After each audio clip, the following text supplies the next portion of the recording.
Parler de l'Europe, c'est aussi parler d'eux, ces chercheurs qui scrutent, calculent et analysent.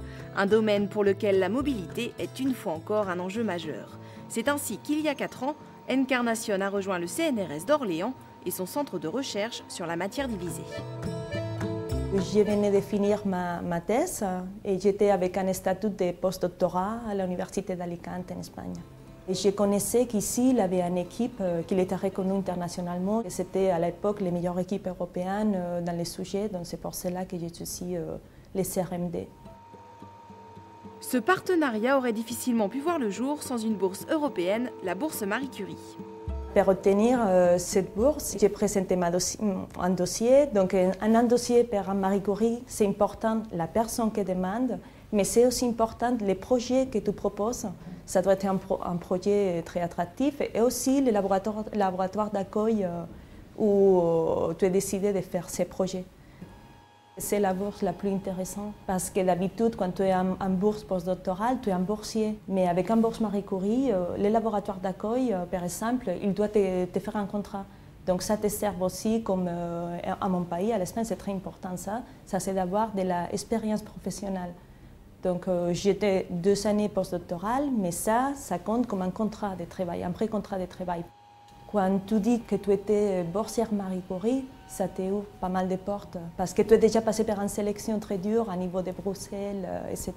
C'est comme un carte de visite. Qu'est-ce que peut représenter pour un chercheur? C'est une réussite personnelle. C'est de toute évidence un atout majeur sur le CV du chercheur, mais aussi un plus incontestable pour le laboratoire.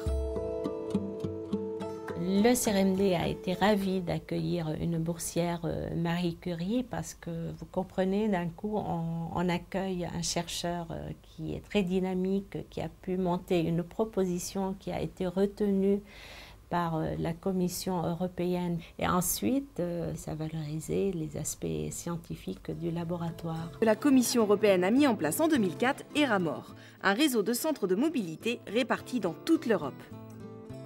L'initiative était un réseau européen. Chaque pays a des têtes de pont qui organisent le réseau au niveau national. Ils sont chapeautés, si je puis dire, en France par la Conférence des présidents d'université, l'association Bernard Grégory et la Fondation Alfred Kastler. Et en France, il y a 24 centres de mobilité qui correspondent à peu près aux régions françaises. Le centre de mobilité donc, aide la mobilité des chercheurs et de leurs familles, c'est-à-dire à préparer leur séjour et puis durant leur séjour pour tout ce qui est formalités administratives, aide au logement. Des structures qui permettent de faire tomber quelques barrières à la mobilité, une mobilité indispensable pour faire progresser la science. Des expériences enrichissantes, des échanges que les laboratoires souhaitent développer pour faire avancer la recherche et faire avancer l'Europe.